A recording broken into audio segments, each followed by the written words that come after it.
All right, I am going to go ahead and introduce our speakers for today. We are fortunate to have Eric Nienhuis, Nate Wilhelmi, and Don Middleton from NCAR. These folks were scheduled to speak in February when 2 out of 3 of them got the flu at the same time, and we had to cancel. So we're really happy to have them back in June. I know there was a lot of interest in the topic back in February.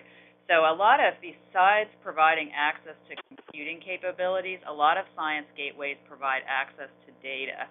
And Eric and the team are going to demo 2 gateways for us today, but they're also going to talk about some larger NSF strategies around data sharing and open data, and talk about some projects like EarthCube, and I think it's going to be a really informative hour spent for all of us between the nice combination of overview material and actual, getting to see some of the gateways in action too. So you can, we'll take questions since they'll be switching between several topics. We can take questions throughout. You can use the chat. Oh, yeah, Sergio points out that I should make the participant list visible. Eric, can you just give me back control for 1 second? It's always kind of nice to see who else is participating. Sure, Nancy. Yeah, let me do that here. Yeah. Yeah, Nancy, when we're in full screen sharing mode, if chat questions come in, if you could relay those, that would be fantastic. Because yeah, that's exactly what I'll do. We don't see them. I don't think we see them. Okay, Nancy, I just stopped sharing. Okay, great. Sorry about that. There we go.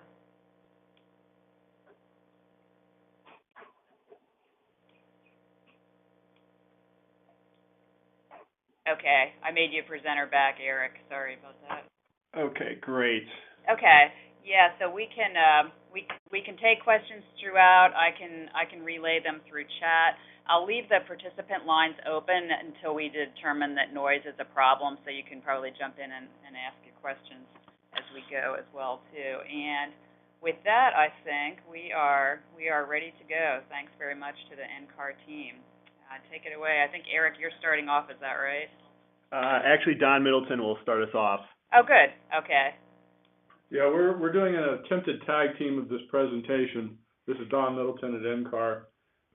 We've got basically 3 chunks. Nate has a hard appointment departure date or time of 11:40, so he may or may not deliver, but Eric will pick up on the software engineering practices. Anyways, this is an outgrowth of a presentation we gave. Can everybody hear me okay? Yeah, you're coming across fine, and so are the slides, Don. Okay, excellent. This grew out of a presentation that we gave of a very similar nature just to the Gateways group last year. And of course, Exceed all along has been a compute-centric activity. It's got a lot of data wrapped into it, but it wasn't the major goal when the proposal was submitted, although some argued for it. So today we're going to talk some about, next slide, is basically recent developments in data management mandates from the White House and from the National Science Board. We're going to talk a little bit about digital citation of data and other things. Of course, we've had citation for publications, for example, for quite a long time. And then that's going to lead into Eric presenting examples of some of the science gateways that are data-centric for both big head and long-tail communities. Big head, comes from Chris Anderson's paper, I believe. Big head meaning, big data projects that have lots of support and resources. And long-tail communities are the ones where you might have an individual PI working on some kind of research that, that person and another guy and another gal are the only other people on the planet that are really interested in it at the moment in time. And they need a place to put data together too. And then we'll talk a little bit about digital preservation and then a bit about our software engineering practices, about our architecture of systems and what we do and how we do it. So those are the main topics that we'll focus on today. And so I'm going to go through a little bit of a historical perspective. because I think it's important for the ECSS community. There's definitely a data future, or a bigger data future, I think, related to ECSS, and I'll talk a little bit more about some recent developments on that. I don't have slides on it.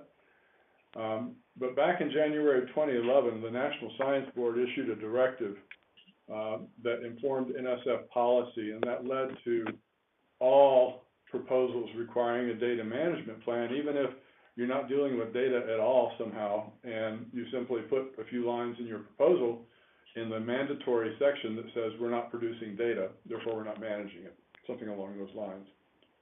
And that's kind of what kicked it off. So every researcher who submits a proposal to NSF and other agencies are starting to follow this, has to submit a data management plan. Important development. About the same time, GEO and what was then SIZE teamed up on the EarthCube initiative.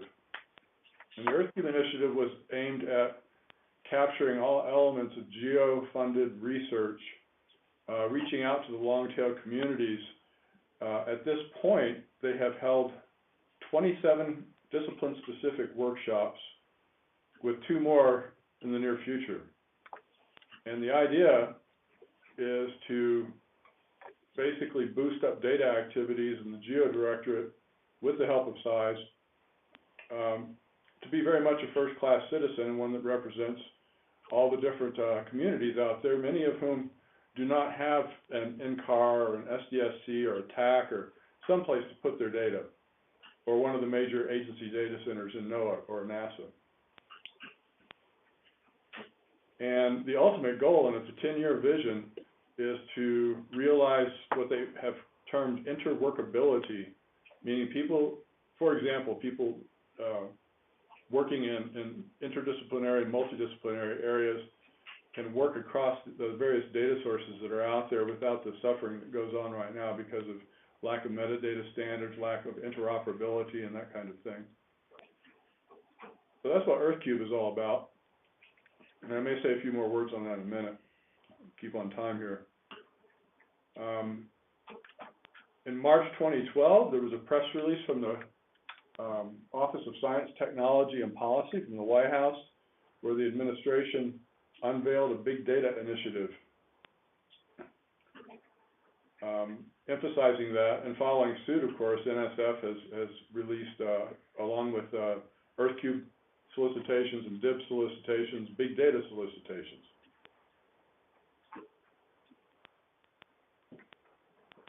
And some people are tired of hearing the term big data as a buzzword. I pulled this directly from NSF 12-499 solicitation, and they defined what big data was. Large, diverse, complex, longitudinal, you can read the slide, distributed data sets, click streams, video, basically any kind of data that's large or troublesome or particularly valuable or needs to be combined with other data sources, all qualify. So it could be a lot of little tiny files, it could be tweets, all the way up to physics simulations, which are in the terabyte, petabyte range. Climate simulations are in the same class. So they define big data very, very broadly, allowing lots of responses. So it isn't just, okay, we've got 17 petabytes of data, so we're the biggest. It's far more complicated than that. January 2013, NSF issued a new version of the grant proposal guide leading into the Proposal and Award Policies and Procedures Guide, or the PAP. And one of the things that they did in that process was, if you remember the additional publication section on your NSF bios, they've moved that to products. And they've amended the terminology and the instructions, and it means that instead of just citable papers, is that you can declare other things, which can be software or data collections, patents, and even copyright. And in other presentations that I've given on this, particularly to early career scientists, one of the points that I make to them is that get a DOI, digital object identifier. We got slides on that later on. Get a citable publication. Get a citation for the software that you've developed or the data collections that you've produced, and put it on your bio. Because that's many early career scientists and later career scientists will create such artifacts of their research work, and now they can get credit for it. Goes up on there.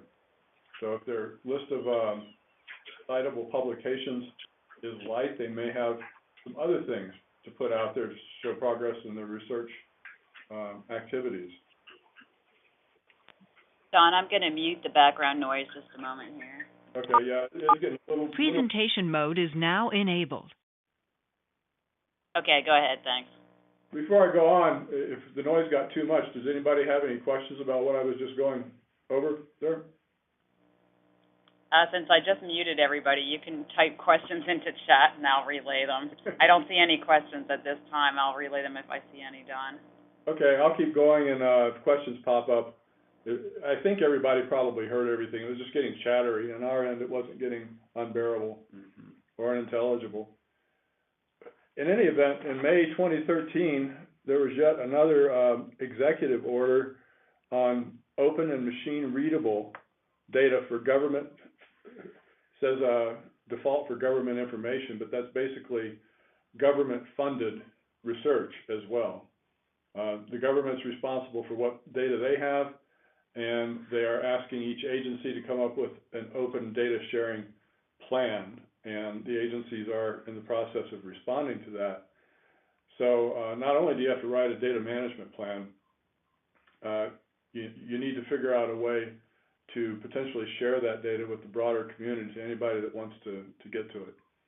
NIH has been doing this for quite a while because people were very interested in some of the publications that came out on health and medicine, and you had to subscribe to a journal or pay some money for the article, and people complained because, well, my tax dollars paid for this research. Why am I having to pay for it again? I'm just a citizen. So anyway, now we have an executive order on open data last year. Actually, I'm going to back up just a second. I think the trend here is pretty clear, is that data is a big topic, and at least at the National Science Foundation, and I would say also in other agencies, is that data is becoming a first-class citizen in what our priorities should be. We've got EarthCube, we've got DIBS, we've got big data solicitation. I wanted to mention that we hosted an inaugural National Data Service meeting here at Boulder last Thursday and Friday, and this was an outgrowth of an earlier proposal, but the meeting was aimed at multi-agency people, and in much the same, and there were Exceed people there too, in much the same vein of Exceed and all of its computational resources.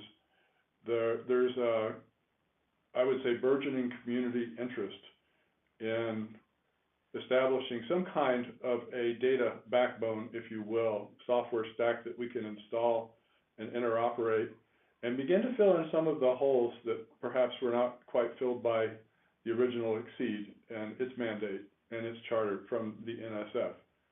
There was only so much money to go around. Ed Seidel led this meeting. I hosted it. It was pretty well attended. I'd say we had 60 some odd people or so there. Say, Eric? Yeah, at least. Yep. At least that many, and representatives from many of the centers that are probably folks that are probably on this call. So we'll see where that actually goes, but the interest is strong, the need is clear, and I think that there's a general sense that we have a lot of the building blocks, and some of those are going into Exceed, some of the Globus tools and things like that. So we'll see where this whole thing goes, but it is encouraging the level of interest that was there, and once again the need. Now, I wanted to briefly drift into the area of data citation, and this, the last bullet says, remember the PAP GPG changes, is thinking of data collections. If you're a researcher and you publish a data collection but maybe it's of very broad interest to a community, you can now put that on your NSF bio and you can get credit for it. We've been working on this for a couple of years now. NCAR and UCAR together have a data citation initiative, and that's being led out of the NCAR library. So that's Matt Mayernick and Mary Marlino. Some of you may know them, and a committee composed of people representing all the major data providers. And we have several major data facilities here at NCAR. We're going to show you a couple of them today. But they've grown up over time for different communities, under different funding streams for different reasons. We're working on homogenizing those some, but we do have several different efforts. And so this data citation initiative, the committee is populated by most of the people around NCAR and the different divisions and labs that do provide data services, and we provide petabytes of data for the community worldwide.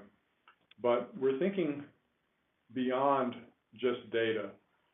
If you think about reproducible science, what we really want to do is end up with an interlinked web of citable objects, if you will, and that includes models, the analysis and visualization tools that were used to produce ancillary products, the data collections that come out of the models or out of observational programs, and scholarly publications, so that we can link all of those together.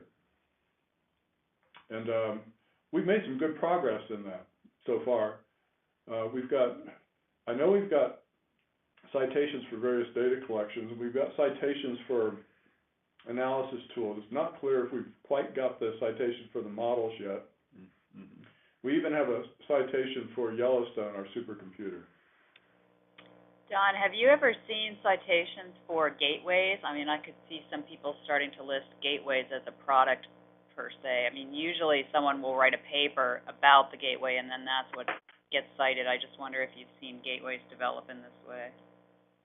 Yeah, it's a great question. I personally, and Nate and Eric can pipe in here, I personally have not seen citations for gateways, but I just made a little note on this because there's no reason, I don't think, that a gateway shouldn't be cited. And one of the reasons for doing that is, let's say that you end up with a data collection that you republish and it came from a gateway. On the gateway, there should be a plea, if you will, is that, you know, the National Science Foundation funded the development of this gateway. Here is a citation for it and a version. Please, if you publish any scholarly work on this, you should please cite the gateway in the following fashion, and it has a DOI on it. And I'll get more into why the DOIs are important in a minute. So I haven't seen that.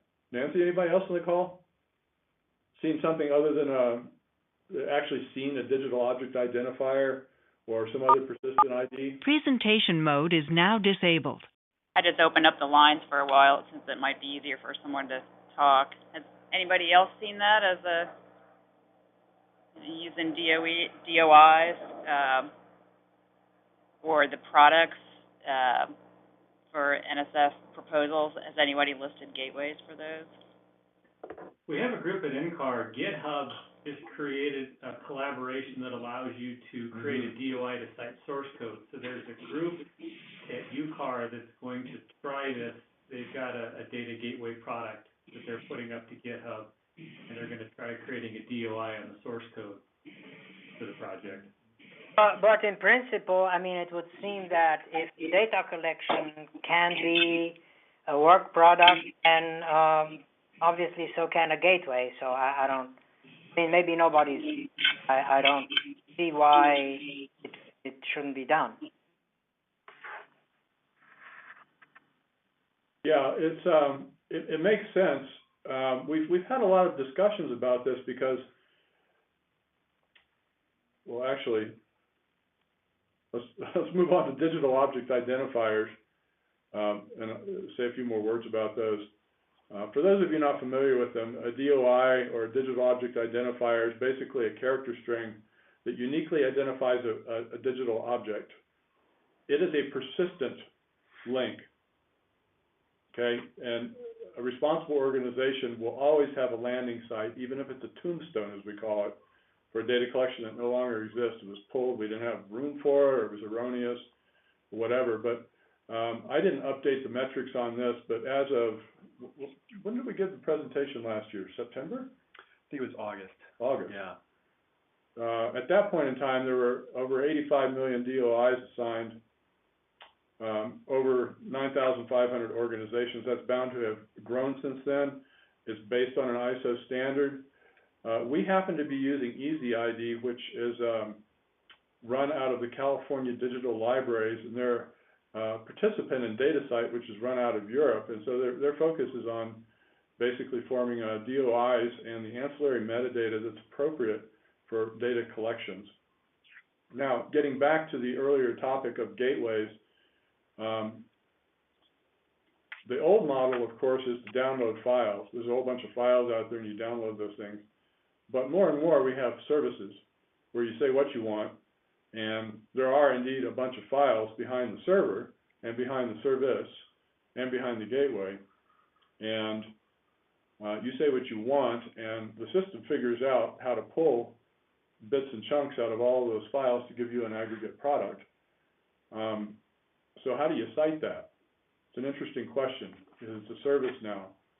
So you would want to probably cite the gateway, cite the service, possibly cite your query string. I don't think we've reached full conclusions on that, but we know that is where everything is going. But in any event, DOIs figure heavily in this. There are other persistent identifier mechanisms that are out. Very briefly, here's a few examples of work that we've done, and Eric may need to guide me on his Windows machine a little bit here. But if you see the first one. Do you want to click on that side? Yeah, I'm doing okay on that, I think. Cool. I'm going to go ahead and mute the background again. Okay. Thanks, Nancy, for writing. Presentation mode is now enabled. Go ahead. Heard on noise. So if you look at the first one, as one of the projects we've been involved with for quite a few years now,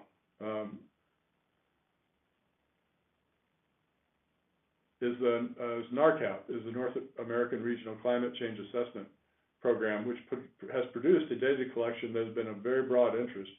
And we have a citation from that that also happens to have a DOI, and I'm going to click on that, and that should bring up a web browser.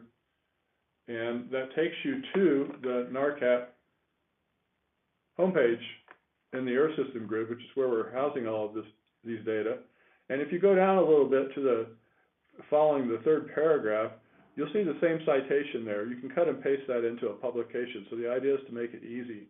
And the other idea is to ask people to cite it, because then EasyID through DataCite collects metrics on these things. So you can go in and search, and you can get metrics reports. And that's something else for a PI to put on their NSF bio, is not only a citation, but community impact. Now, some data collections will just have a few people interested in them. How do I get back to PowerPoint here? Click back on PowerPoint down there. It should bring it forward, and it's the bottom one. Yeah. There we go. And then we have another project called ACADIS, which has a lot of overlap with EarthCube, in that it's Advanced Cooperative Arctic Data and Information System. And so PLR, which used to be part of OPP before it merged with GEO, sorry about all that, but while it was still part of OPP, 7 years ago, they were almost prescient in that they built up a data management program that anybody with a proposal through PLR/ARC, the Arctic, not the South Pole, anybody that produced data, and a lot of those people, or all of them, are producing data, has to publish it with the ACADIS program. So PLR/ARC, now in GEO, has issued this mandate. And so if you if we go down to the second bullet, I'm not going to do all of these. Actually, I might do all of these real briefly. Is you go into the ACADS gateway, and once again, you see the point of contact, you see the DOI, you see a hyperlink for citation, tells a little bit about the data set, and well, anyway, that's enough of that. So basically, these things reference back to each other, and they get indexed into the EasyID/DataCite database. And so we're starting, we started to put this in motion, encouraging people to do it, but now we're starting to get PIs coming in saying, hey, I want a DOI, I want a full-fledged citation for my data collection, I'm putting it into my papers, or I'm giving it out to my colleagues to put in their papers, and so we're getting moving on this, which is a good thing. And I'm not going to go through all these in the interest of time. So data citation is an up-and-coming thing. I think everybody should be thinking about it. And once again, it's not just data. It's it's all the other things that I mentioned, and Nancy brought up gateways too. Good point. I'm going to hand this over to Eric now to talk some about examples of data-centric gateways. Okay, thanks, Don. So the next section here, we're going to walk through two examples of science data gateways. And first, we're going to start with the NCAR Climate Data Gateway, which is otherwise known as the earthsystemgrid.org. This data gateway is primarily in support of petascale data management for well-organized, large science projects with dedicated resources for data handling. So it stands very much in contrast to what Don described earlier as the long tail of science. This is the big head where projects are very well organized and have a lot of resources to dedicate to their data management. So I'm going to click on this link and bring forward the ESG site. Don just showed this a little bit. And I'll try to walk through this pretty quickly, and we'll spend a little bit more time on the ACADS gateway after this.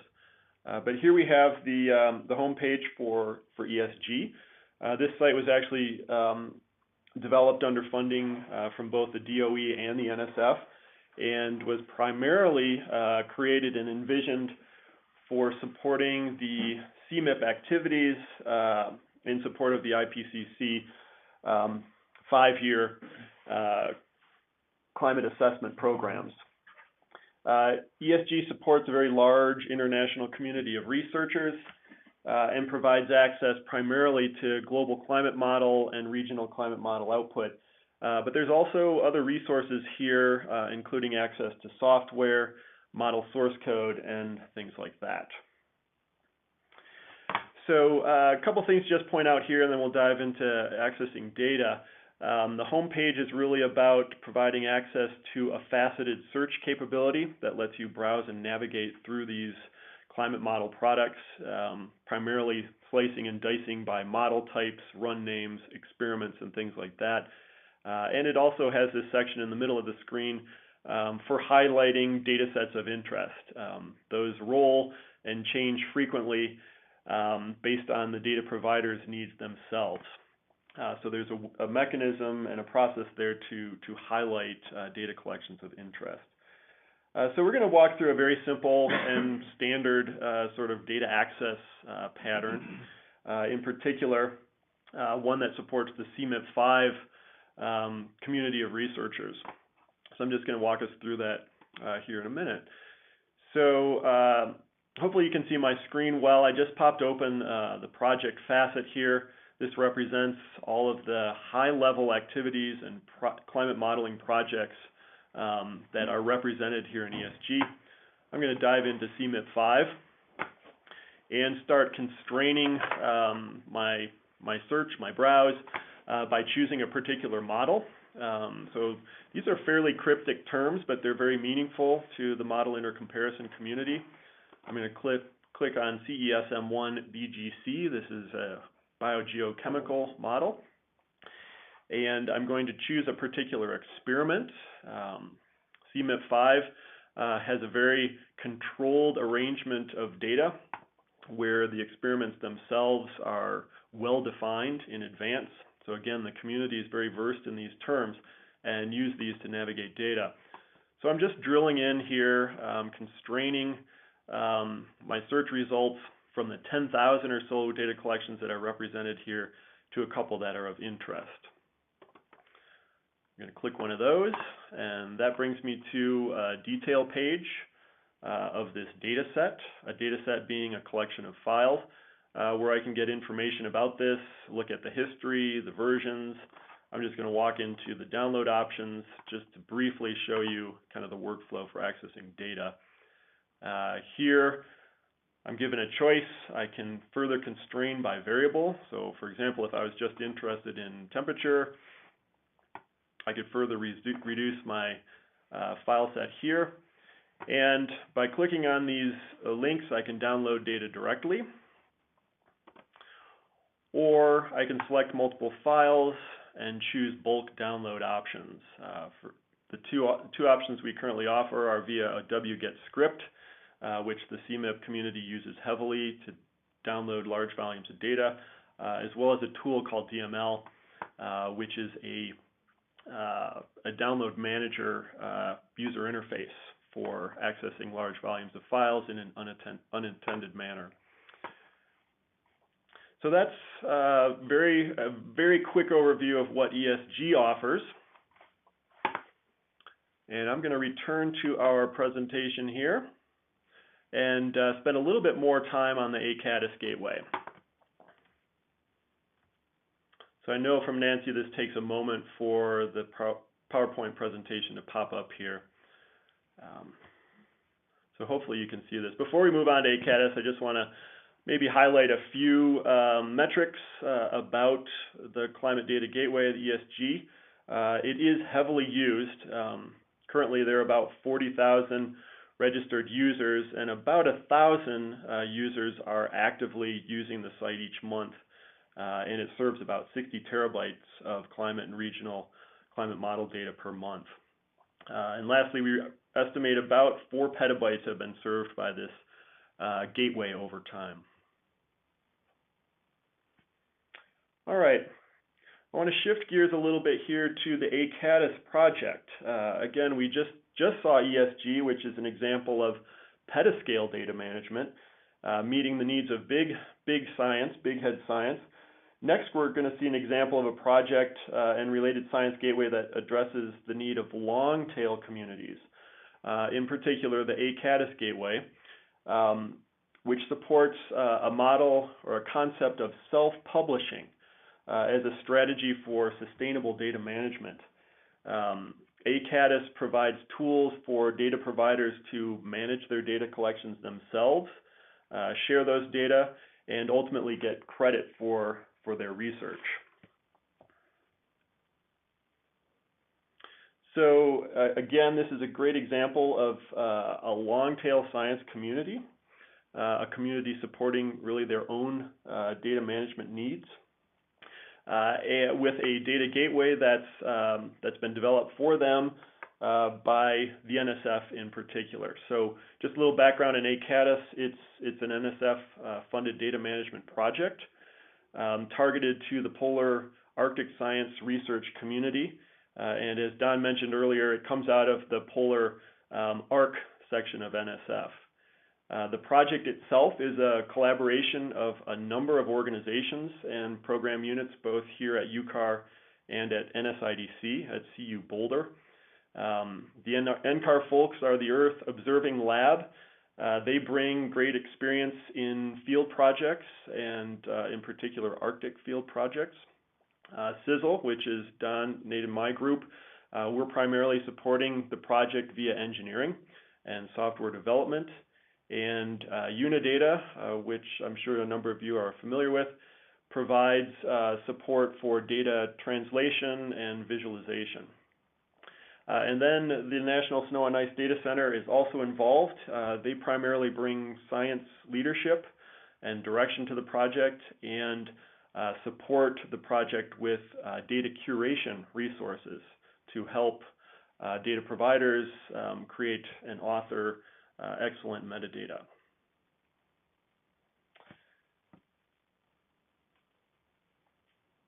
So ACADIS, again, is a great example of a community, a long-tail community supporting their own research and work.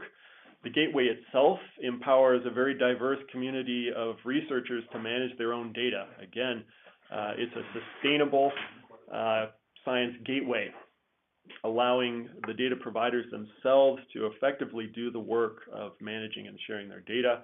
We have about 190 principal investigators involved, managing over 900 data sets. The project itself leverages ISO and GCMD metadata standards heavily, and also federates this metadata with other partners, including the WMO and GCMD. We provide a number of tools, web-based tools for data publishing and data sharing, as well as RESTful APIs to do that programmatically or via scripts. And lastly, Don mentioned this earlier, the project does demonstrate or kind of show a microcosm, if you will, of qualities that are relevant to EarthQ. In particular, an application that's supporting the needs of long-tail science with modest resources for their data management. All right, so next I'd like to walk through a live tour of the ACADIS Science Gateway. Yeah. Don had showed a few citations before. Here's an example of a citation that references a data collection at ACADIS. I'm going to go ahead and click on this DOI link, which is a resolver. It's going to point to the actual digital object, the dataset metadata page, which provides access to the files. All right, so here we're looking at a metadata page for a data collection that's been deposited into the ACADIS gateway. You can see that DOI led me directly here. And I'm just going to kind of scroll through this page. You can see an example of the metadata that is authored for these data collections. Again, keep in mind that this is all coming from the data providers themselves.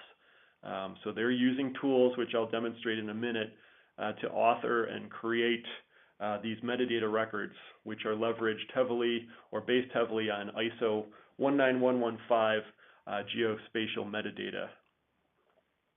So you can see there's a description. This one, of course, has a DOI that's been assigned to it. There's geospatial information about where this data collection resides. There's a number of controlled vocabularies that come from ISO and GCMD that describe the data collection scientifically, as well as in terms of parameters around the scales and resolution of the data files themselves. And then lastly, there's a new feature you can see at the bottom of this page that we've introduced over the last 3 months, and that is a more like this feature, which shows other data collections as you're browsing that may be related to this one scientifically.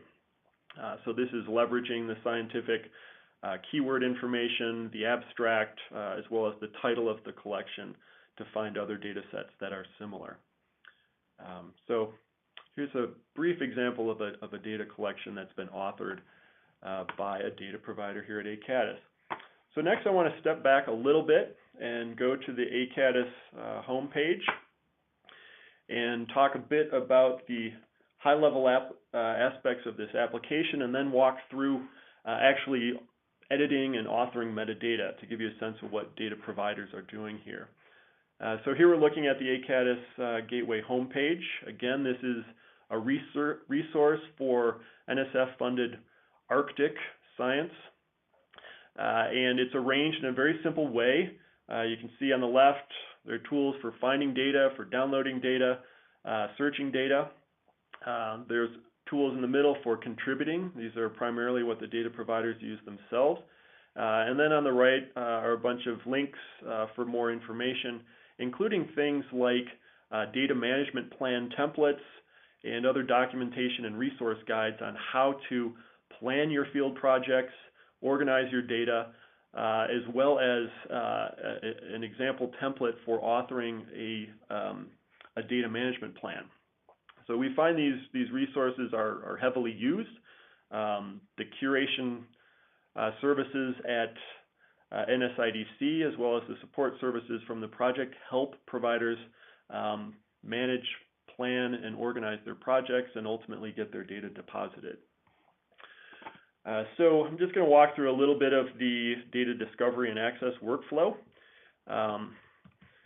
and look for something of scientific interest. So let's say I was interested in chlorophyll concentrations in the Arctic oceans.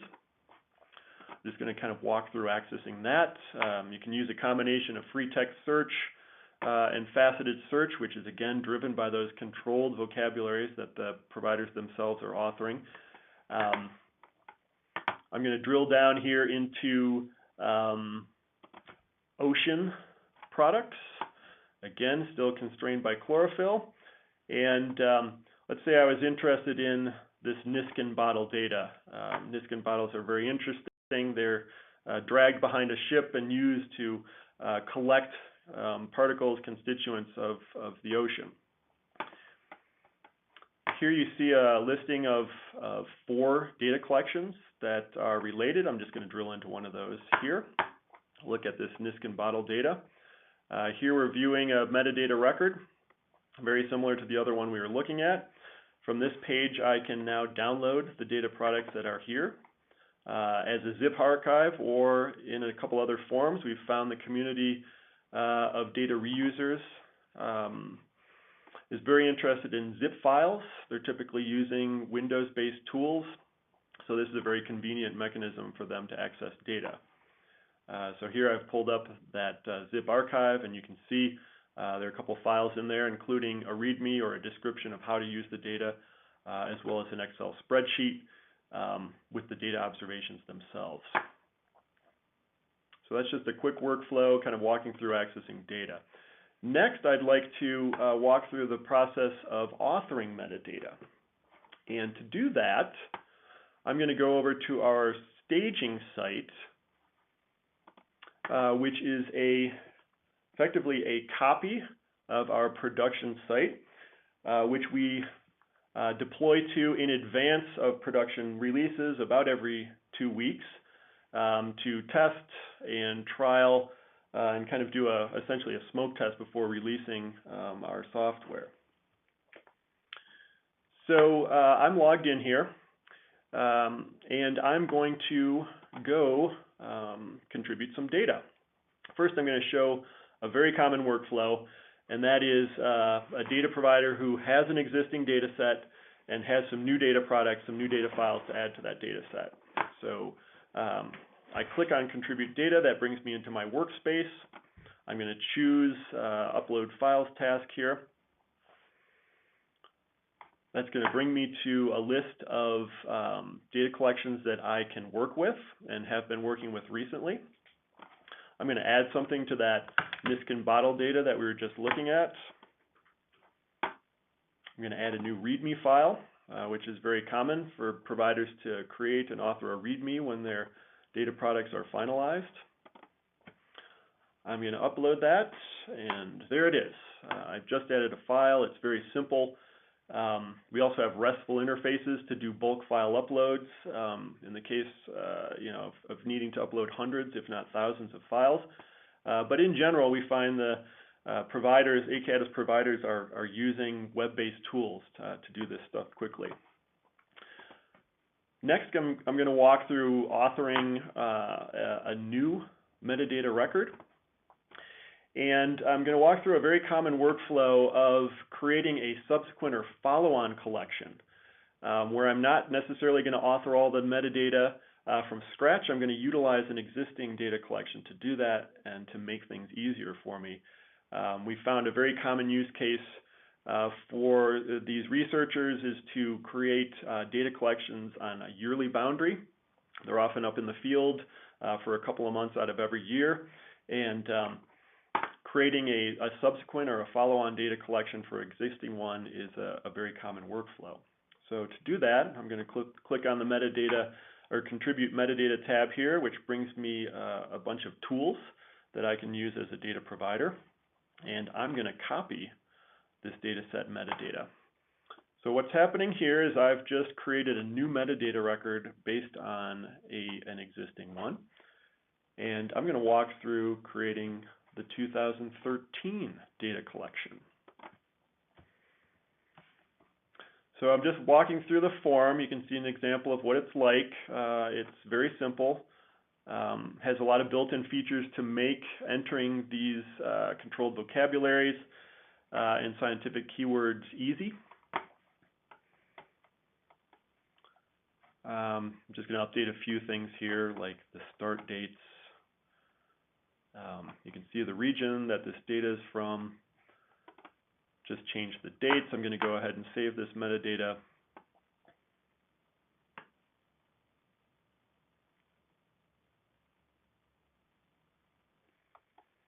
Oh, and you can see I've made a mistake with my dates. My start date is not after. Okay, looks like I didn't update my end date here. I'm going to do that. Save this metadata record.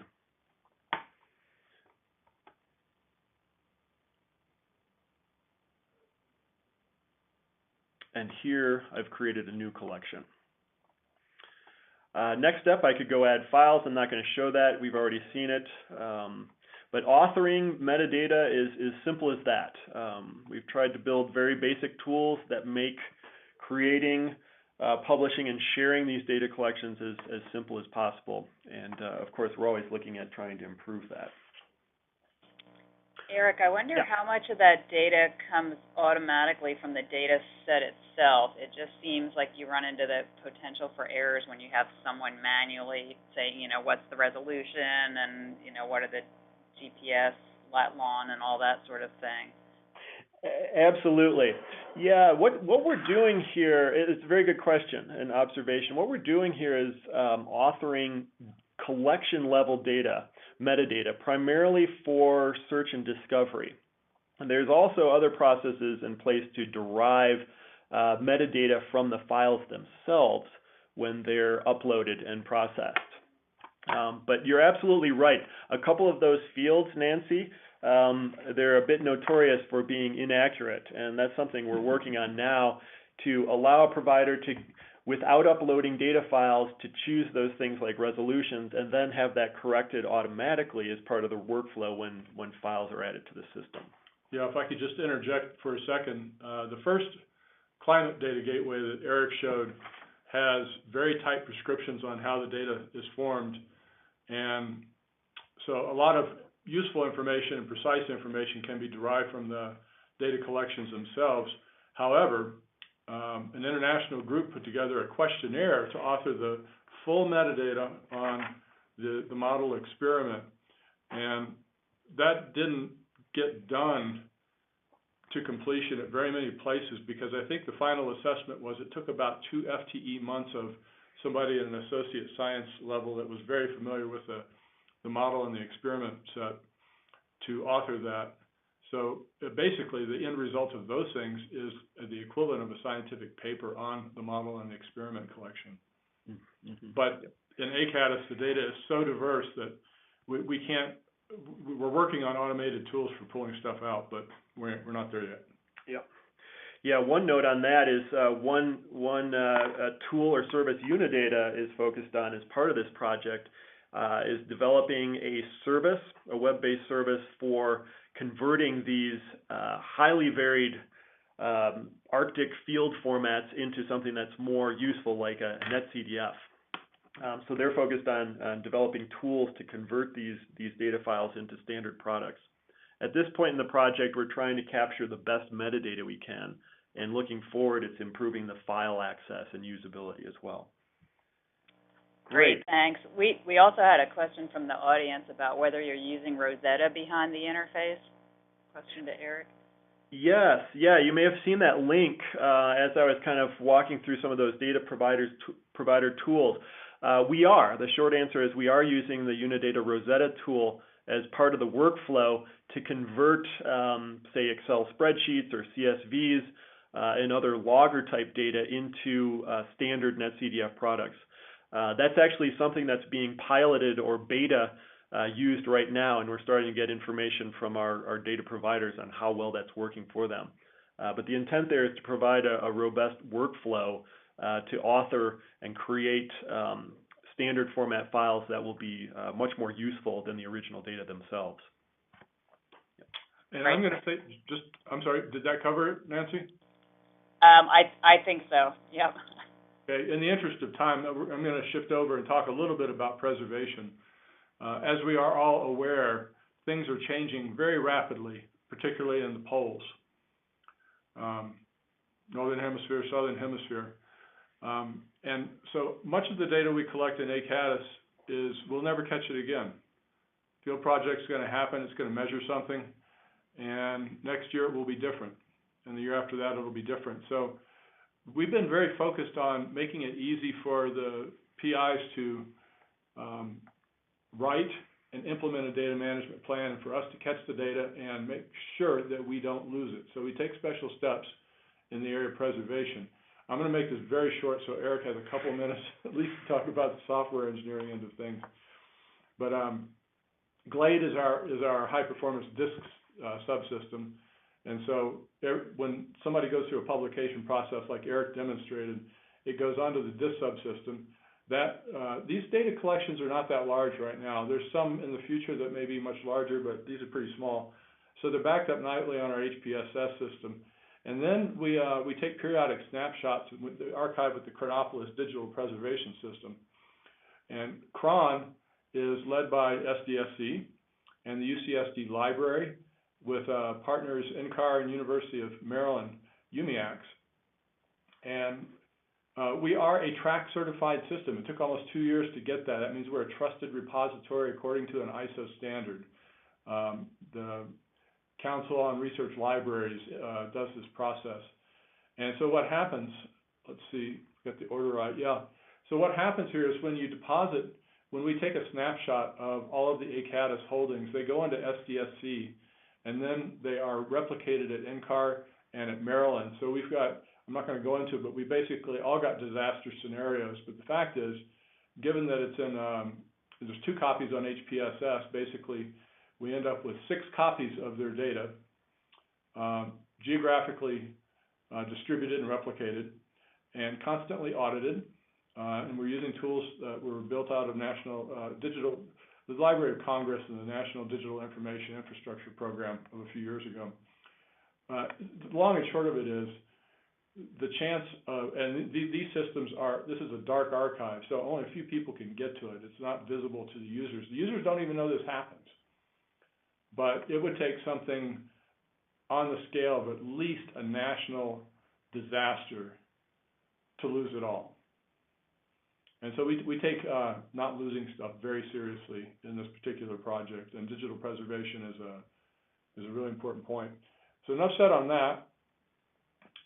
I'll let Eric decide what he wants to prioritize in the minutes we have remaining here. Yeah, I know we're kind of getting low on time. I think what I'm going to do is just jump ahead and talk ever so briefly about our Agile process and how that's really improved the way we're working. Because I know a couple folks previously were interested in this. So I'll try to go through this quickly at a pretty high level, but our engineering team here, which is relatively small, it's about 6 people, including management, adopted Agile processes, in particular Agile Scrum, about 2.5 years ago.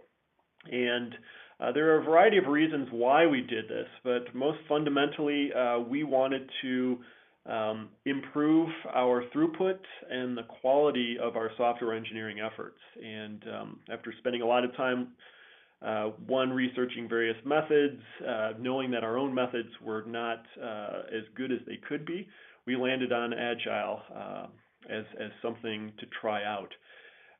So very briefly, we've been doing this about 2.5 years.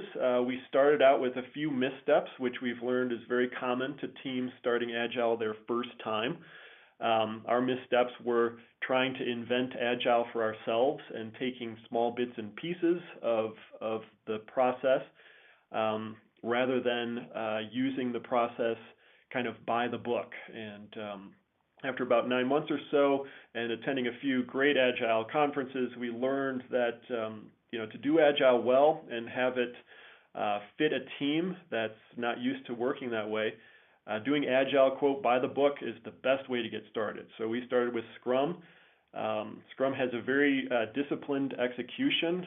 It's built on sprints, which are fixed length time boxes for choosing what work to do, committing to the work that will be done, and then ultimately executing on that and demonstrating it at the end. Just going with Scrum dramatically improved our process and our delivery. We moved from releasing software on the order of once a year to a point of having releasable software every 2 weeks, which was hugely transformative for us. It improved quality, allowed engineers to work across our stack and learn more about what we're doing, and most fundamentally, it helped us put software features, user interfaces, new things in front of our stakeholders and users as quickly as possible to get feedback and refine what we had. This slide is just an overview of the overall Scrum workflow. I'll just talk about the very high level things here. One, Scrum it's iterative. It's based on sprints, short periods. Again, we do 2-week sprints where we're focused on a small set of tasks or stories that we then demo and show at the end. And we always strive to have shippable, complete software products at the end of that 2 weeks. The drivers or the input into that is a product backlog, which is a prioritized list of stories, basically end user features, technical issues to address that are in small enough chunks that you can tackle them in one of these 2-week sprints. Eric, we have a question about how long it took for the Agile Scrum process to show positive results. So if factoring out the first 9 months or so where we were trying to learn Scrum on our own, we saw results within 2 months. It was almost immediate. And I think the most transformative things were focusing on having deliverable software after a 2-week sprint. That really changed our mindset, and fundamentally working closer with stakeholders and showing them the results of our work at a high frequency, with every 2 weeks or even more frequent than that. That had huge results. Again, within 2 months, we moved from releasing software once a year to releasing software on the order of once a month. So it was almost an immediate transformation. I'd say 2 to 3 months, and we were there. Yeah, we have one more question that I was actually thinking also, which was sort of the fraction of time that the developers have to work on particular projects. I know we tend to be fractured a lot, and 2 weeks would not necessarily be a lot of dedicated time. Yeah, it's very interesting applying Scrum in sort of our world of what I might call, academic or public-funded software engineering, where you do have multiple masters and multiple projects. We were very concerned about this up front, how we would do this. But what's worked well for our group is often focusing on a particular project for a sprint and then interleaving projects over time. It doesn't mean we're completely disciplined on that. We do often share work across projects in a sprint. But the short answer there is it has not been a problem. As long as we are, looking at sort of long-term product roadmaps and understanding the directions of projects. In fact, I would advocate using something like Scrum in a multi-project environment, because often, a short cycle can get you something that your users can review and give feedback on, but that takes some time. And while that's occurring, for example, you're doing usability studies or something like that on software, you have sprints that you can dedicate to other projects. So it's actually been a benefit for us to kind of break things up that way. And it's also helped us greatly from a kind of programmatic budget management perspective too, to have kind of closer review and coupling to our budgets based on the sprint model. It took there are a few growing pains there within the organization, that was not used to working in this way, but it actually helps us plan much better than we did in the past. So I hope that answers the question. I'm not sure I took it quite the right way. Yeah, I think so. So someone asked, and I should, there's a lot of interest, so I know we're going over, but if folks want to stay on for just a few, that would be fine. Is the Scrum Master one of the developers or more of a project manager? Yeah, so the roles, the Scrum Master is a developer, and the roles in Scrum are considered servant leaders. The Scrum Master, their fundamental role is really to remove impediments from the development team. So their job really is about making sure the process is applied, that any team member who may be stuck on something is given resources and assistance and direction and help. So they're very much about making sure that the process is occurring and that impediments are removed so the development team can just focus on those stories of the sprint. The product owner often ends up being a little bit more on the management side. That's actually my role here. The product owner is really kind of the interface to the customer, the end users, the stakeholders, understanding their needs, converting those into stories or use cases is kind of an analog to that, and prioritizing the work and really enabling the team to do the work by answering questions, putting them in touch with people who will be using the product, things like that. So those are kind of the basic roles. The Scrum Master is really there to adhere to the process and remove impediments from the team so they can work effectively. I have a couple more questions, and I'm actually going to open up the line since there are so many people interested in this. Do you feel that training to get started with Scrums would be a good investment of time to kind of maybe shortcut that 9 months that you talked about? And also, do you see this being useful in single developer projects? And just a moment, and I'll here. Presentation mode is now disabled. Okay, there you go, Eric. Thanks. Okay, yeah. So 2 questions. I would say it's very useful to get some training or better yet, coaching around Agile if you're going to dive in. I don't think that's necessary. I think the reason our group misstepped early, and we've learned this is a common anti-pattern with doing Scrum, is that we didn't take it seriously in a way. We didn't realize that there are some critical elements of the process that really need to be applied to make it useful. And again, I think training can bring that to light quickly. So I'd advocate that. Is it necessary? Probably not. I think observing another team doing it, that's doing it well, would probably be sufficient to get going. But again, I would advocate having some training or some coaching. I'd like to add that we were fortunate. Nate had to leave at the anointed time, but Nate really pushed really hard on us doing this after some really unpleasant experiences with more traditional software development methods. And so we had our own kind of internal coach who self-studied and went to conferences, and later on Eric went to conferences. Having somebody, Agile is a lot about social structures. Eric mentioned the leader-servant model.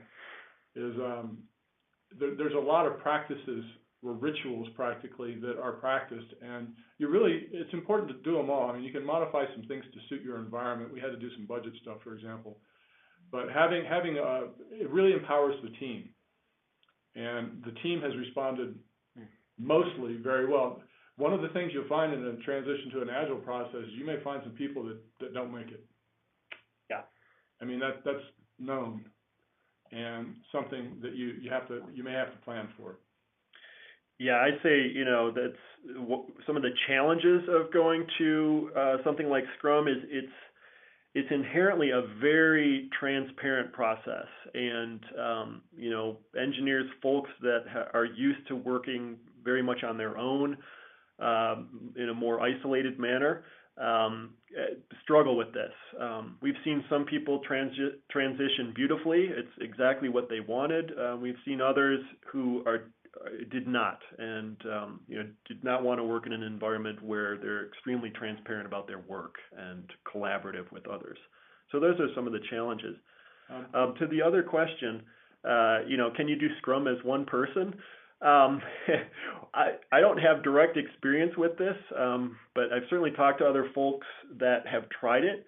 I'd say it's not best for a single person to effectively do all these roles. However, there are principles of Agile that absolutely could be applied to the single developer, and that would be things like focusing on conversations with your end users over documentation, sticking to time boxes and kind of rituals, releasing software early and often to get feedback. So in that sense, actually doing the Agile process as an individual, probably not best, although I know there are folks that do that. It would be the principles of Agile that I think would be most beneficial in that case. Which is ruthless prioritization and the concept of minimal marketable features, right? MMFs, basically. And so there are some striking parallels between Agile processes, in my opinion, and David Allen's very popular book, Getting Things Done, which is about organizing your time. Because as Eric was saying,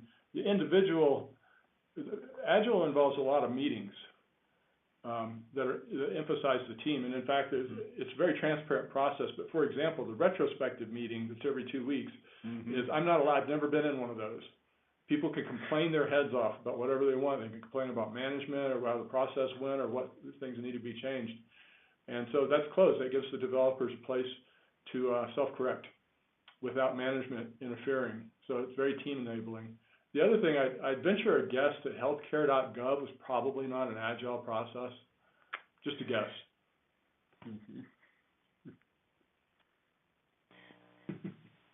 Thanks very much.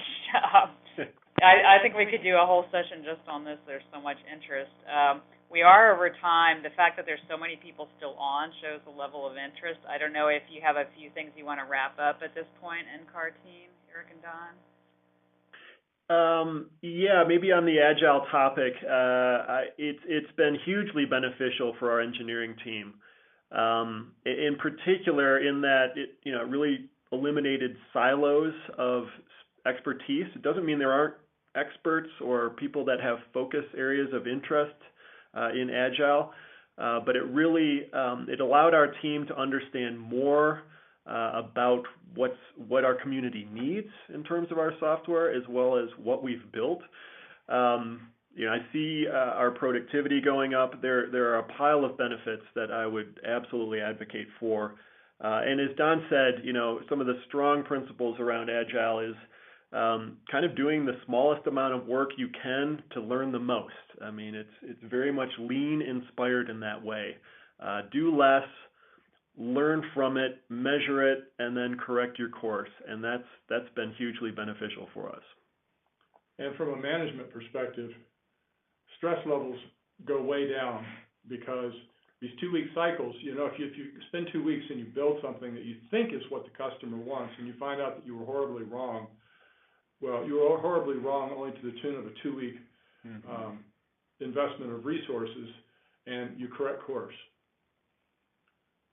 So anyway, I guess the closing items on all of this is that data has much increased importance from the administration and from the government, and henceforth for the agencies.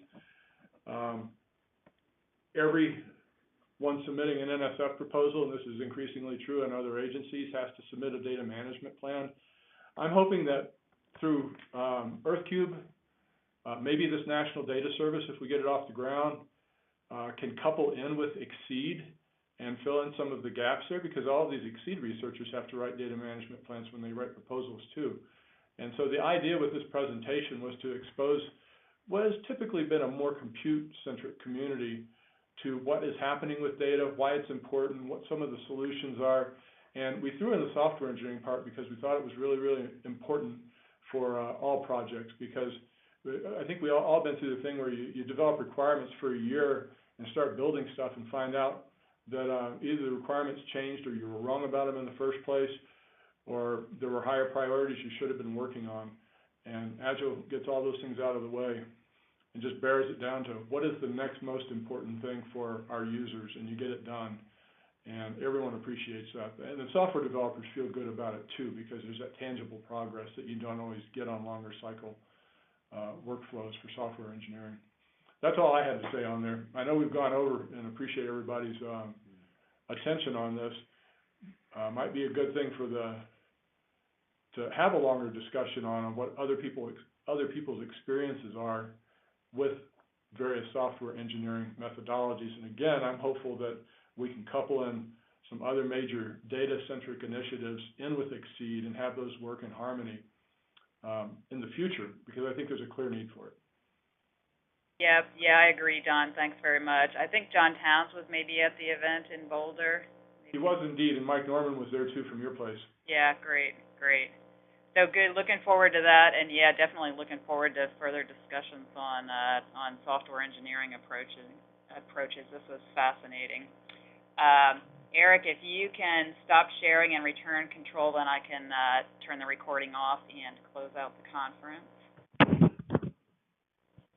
Thank you very much. Fascinating presentation. Thanks for taking the time to prepare it and deliver it, and thanks to everyone for sticking around so long past time. We will not have a symposium next month, July. We have the Exceed conference, so we'll pick back up again in August. Thanks very much, everyone.